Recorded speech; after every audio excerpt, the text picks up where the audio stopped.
क्रांती news, आवाज सर्वसामान्यांचा। देवळा तालुक्याला मिळाला दुसरा IAS जावई। 23 फेब्रुवारी रोजी धुळे येथे पार पडला भव्य विवाह सोहळा। चोपडा जिल्हा जळगाव येथील IAS अधिकारी श्री गौरव साळुंखे यांचा देवळा येथील डॉक्टर संयुक्ता आहेर यांच्याशी विवाह झाला। डॉक्टर संयुक्ता या देवळा येथील श्रीमती लीना आणि श्री योगेश शांताराम आहेर यांच्या कन्या आहेत। त्यांचा विवाह नुकताच धुळे येथे रविवारी 23 फेब्रुवारी रोजी पार पडला।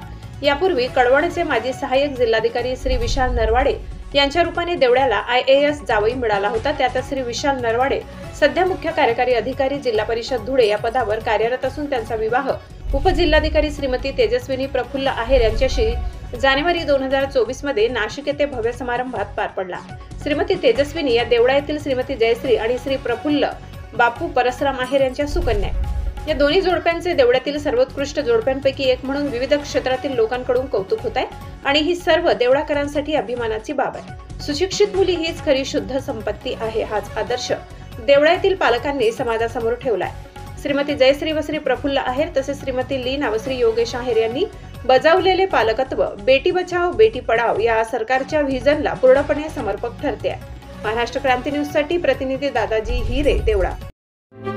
अशाच नवनवीन बातम्या पाहण्यासाठी आमच्या महाराष्ट्र क्रांती न्यूज या YouTube चॅनलला लाईक करा, सबस्क्राईब करा आणि बेल आयकॉनला प्रेस करा।